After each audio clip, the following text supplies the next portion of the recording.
Amém. Glória a Deus. Né? Eu só me restou orar. Porque vocês foram tremendamente usados por Deus, né? Eu ia deixar até aqui uma palavra, mas a palavra o Senhor colocou um pouquinho em cada um dos corações. Até quem falou quase nada falou algo muito forte, né? Algo profundo. E a maior virtude do ser humano é quando ele entende que o que tinha que ser feito já foi feito. E às vezes você na vaidade você quer fazer e você acaba escangalhando o perfeito de Deus. Então quem age é o Espírito Santo, quem fala é o Espírito Santo, quem trabalha é o Espírito Santo. E aí o Amabílio falou aqui do bom pastor. Eu ia ler o Salmo do bom pastor. Como sempre, adoro ler esse salmo nas casas. Até quando o Senhor me dá outro texto para casa, eu vou continuar lendo sem nenhum problema. E quem me ama vai me amar, e quem não ama vai amar mais ainda, e é desse jeito. Porque é verdade. Nós estamos aqui para viver o Salmo 23, né? Nessa comunhão. Foi dito aqui nessa noite, o que darei eu, né? O que darei eu ao Senhor pelos benefícios que Ele me tem feito? Estamos tentando dar alguma coisa ao Senhor aqui hoje. Por tudo aquilo que Ele já fez. O mal nosso é querer dar ao Senhor por aquilo que Ele fará. Isso é um equívoco. Porque a gente só pode e deve dar ao Senhor pelo que Ele já fez, não pelo que Ele fará. Pelo que fará não está na tua mão, pelo que fará não está nas suas possibilidades. Então a minha adoração, o que acontece quando a gente fala da palavra adoração? A adoração, ela está, muito infelizmente, na mente de muitos, Nilma, está ligado naquilo, eu vou adorar porque Deus vai me dar. Não, eu vou adorar porque Ele já me deu. Eu vou adorar porque Ele já realizou. Eu vou adorar porque Ele é Senhor na minha vida. É isso que o Salmo 23 diz, por isso que o Senhor é o meu pastor e nada me faltará. Né? Eu entrei aqui, não ia entrar, mas acabei entrando. Né? O Senhor é o meu pastor e nada me faltará. O que esse Salmo está dizendo, o verso primeiro? E toda vez que eu leio, Deus me dá uma revelação diferente para Ele, me dá uma nova motivação. Acho que é para a gente entender que toda palavra, quando estamos com o coração aberto, nos é revelado de forma diferente. Né? E se o Senhor é meu pastor e nada me faltará, eu estou numa linguagem passada, vivendo o presente e tendo a certeza do futuro. Eu acho que o verso primeiro está me dizendo exatamente isso. Porque uma ovelha que está na mão de um pastor, porque é isso que esse salmo está tentando dizer, e ao mesmo tempo falado está nas mãos de Deus, ao mesmo tempo, está na mão desse bom pastor, né? É aquele que cuida, e é aquele que tem prazer de cuidar, e é aquele que está sempre pronto para ajudar. É esse o pastor que está dizendo no Salmo 23. Então o Senhor é o meu pastor, então eu já tenho certeza que eu tenho um dono, né? Tenho certeza que quem é o meu tutor, né? o meu dono, né? E nada me faltará.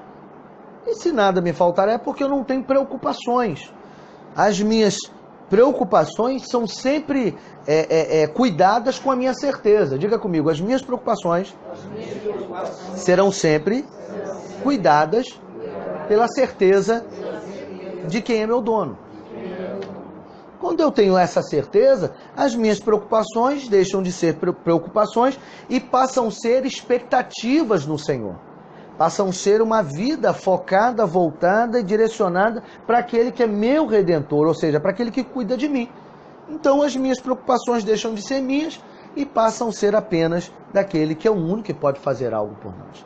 Então eu glorifico a Deus por essa reunião, por essa noite. Entrego essas palavras no coração de todos aqui e principalmente no coração da Nilma, né?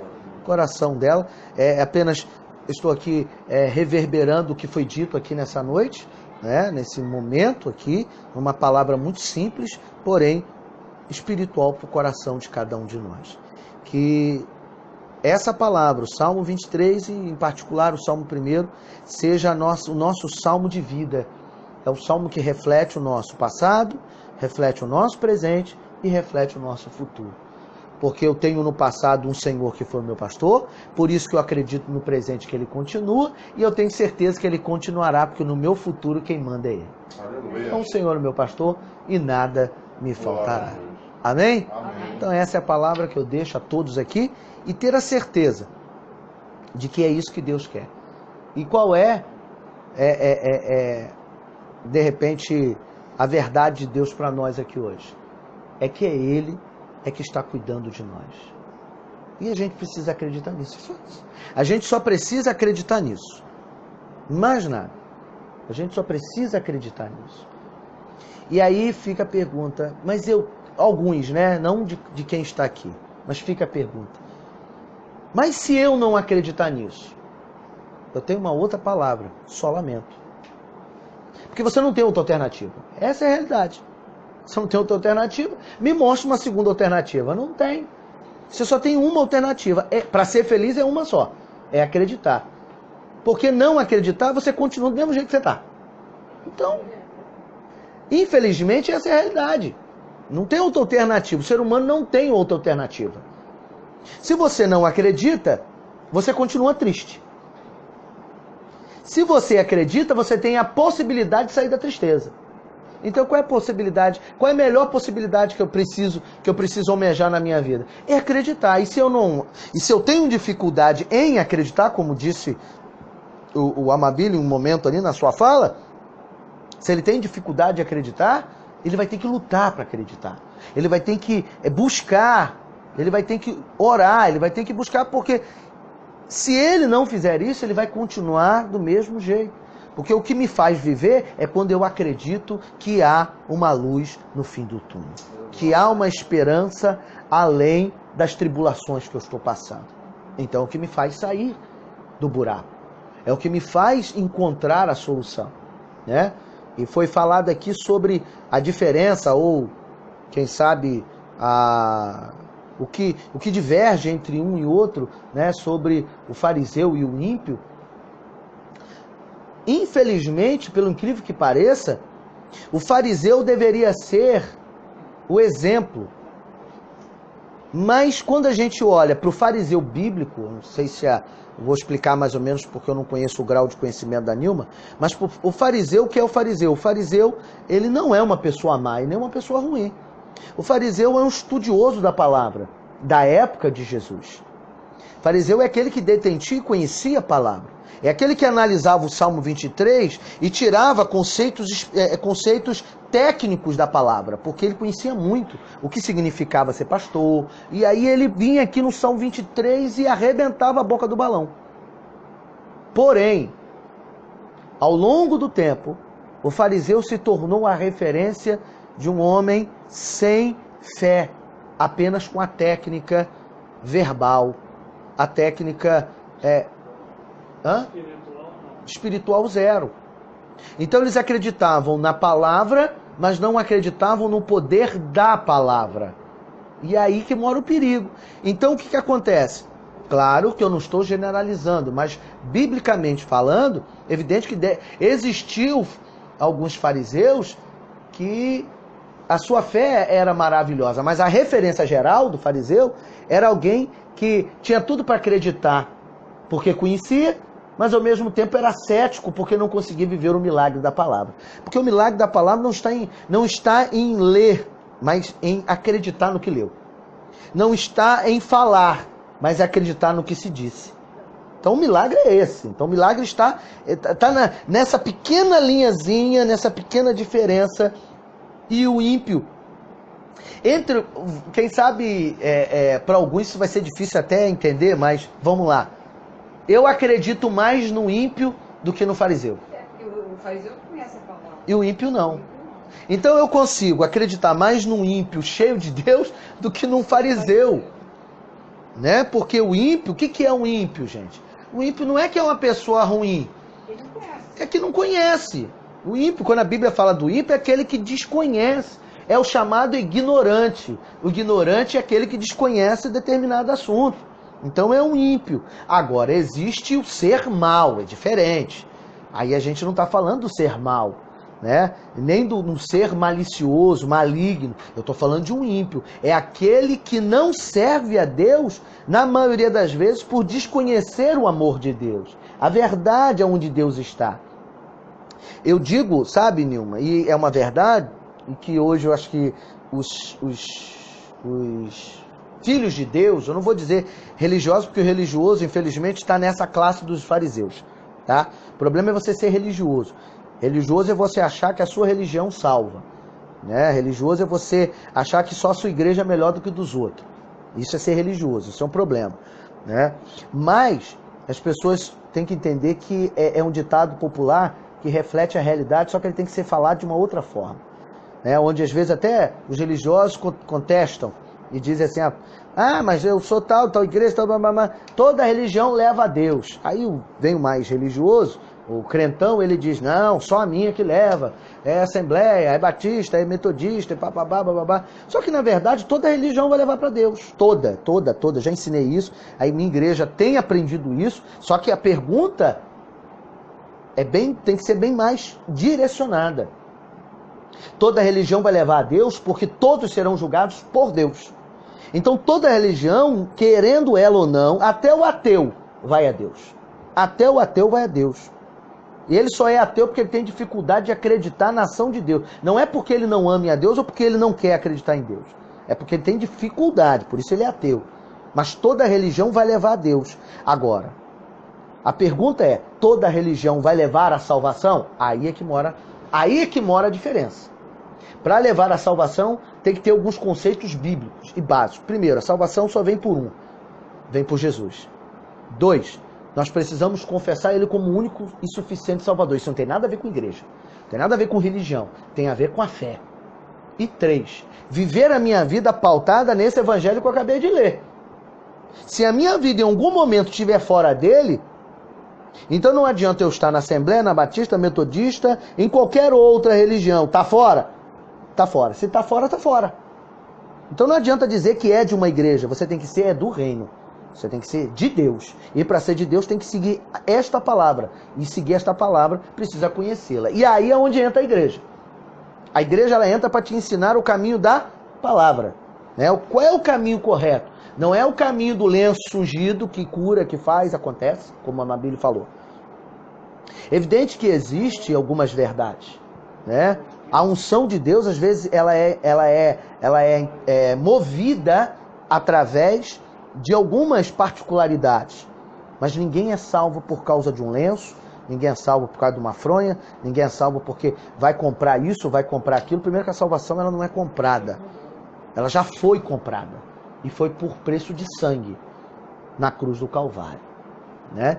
Então existem algumas verdades que a gente precisa conhecer. E aí, por não conhecermos, o ímpio, muitas vezes, por desconhecer, acaba entrando num caminho achando que está na fé genuína e está na maior, como diz no ditado popular, na maior roubada. Porque a fé genuína, ela não pode ser modificada. A fé genuína tem uma base, a base é a palavra. Se o que eu acho que é certo está fora da palavra, então o que eu acho que é certo está errado. É simples assim. Não adianta eu dizer, eu vou dizer, olha, a cor de Deus é amarelo. Se Deus não está dizendo na palavra, então eu estou errado. Acabou. É simples assim. Não adianta o que eu diga, adianta o que a palavra de Deus diz. Então, para a gente saber se a gente está no caminho da salvação, a gente tem que conhecer a palavra. Aí é onde entra a igreja, para saber se esta igreja prega o genuíno evangelho. E o genuíno evangelho, ele não mostra o caminho da riqueza, ele mostra o caminho da salvação. O caminho da vitória em Deus. E não da manifestação da prosperidade. Porque essa a senhora trabalhou para ter. Essa nós temos que trabalhar para ter. E aí Deus ajuda, Deus abençoa e tal. Mas tudo isso é produzido através do nosso esforço, do nosso trabalho. O verdadeiro papel de Deus hoje aqui é dizer para nós que nós não podemos ser nem fariseu e nem ímpio. Nós precisamos ser filhos que entendam a voz do Pai. Então essa é a maior verdade, a maior realidade de Deus aqui hoje. Por isso o Senhor é o meu pastor e nada me faltará. Amém? Amém. E acabou. Vamos orar? Pastor, eu queria que o senhor orasse pela Solange e o Carlos Alberto. O casal, ela queria vir, mas como ela não pode deixar, você aí ela pediu para você orar pela família dela. Vamos Solange orar. e Carlos Alberto. Solange e Carlos Alberto. Lembre desse nome na sua oração. Amém? E nós vamos orar. Como é que é o nome das pessoas que são da sua casa, minha irmã? É Isso? Arnaldo. Arnaldo. Vamos orar pelo Arnaldo, Solange, Carlos Alberto. Solange, Carlos Alberto e Arnaldo. Vamos orar. Vamos orar por todas as famílias, em nome de Jesus. Pai, aqui estamos, Senhor, te apresentando nesta noite, nesta hora, essas famílias, ó Pai, Solange, Carlos Alberto, o Arnaldo, em tuas preciosas mãos. Estamos entregando essas famílias, entregando, Senhor, a Nilma, entregando, ó Pai, a Ilma, a Mabílio, entregando, ó Pai, cada um que está aqui hoje, Senhor, nesta roda espiritual, nesta reunião, entregando os teus filhos, Senhor, as famílias, Pai querido, aqui neste momento, entregando as casas, entregando as pessoas, entregando, Senhor, em teu reino, esta realidade. Assim, meu Deus querido, eu quero, Pai querido, pedir para que o Senhor venha agir em função, ó Pai, dos teus filhos nesta hora. Que o Senhor venha agora, meu Deus, abençoar profundamente a vida, meu Pai, dos teus filhos agora. Que o Senhor venha repreender todo o mal. Que o Senhor venha, Senhor, tomar conta, Senhor, dessas casas, dessas famílias. Quebrar, Senhor, toda palavra contrária, toda maldição. Pai, nós oramos agora, meu Pai, por esta casa. Nós agora repreendemos agora, meu Pai, toda a fagulha do mal. Vá, Senhor, em cada canto desta casa, Senhor. Pai querido, penetra com teu Espírito, haja, meu Pai, em nome de Jesus, que o Senhor possa estar agindo de forma poderosa, maravilhosa e grandiosa nesta noite. Pai, eu quero te agradecer, Senhor, porque esta foi a reunião que o Senhor nos permitiu ter em sua presença, em sua casa. Por isso, meu Deus, nós te pedimos, haja, meu Pai, com força, com poder e autoridade. Este tempo que separamos, Pai, nestes minutos de oração, sei que o Senhor está agindo e repreendendo toda maldição, repreendendo toda palavra contrária, repreendendo, Senhor, todo mal, em nome de Jesus. Em nome de Jesus, nós profetizamos a vitória sobre a vida daquele que está ouvindo esta oração, que está clamando junto comigo, intercedendo agora, meu Pai. Em nome de Jesus, nós abençoamos estes lares, em nome do Pai, do Filho e do Espírito Santo de Deus. Amém e amém. Glória a Deus, né?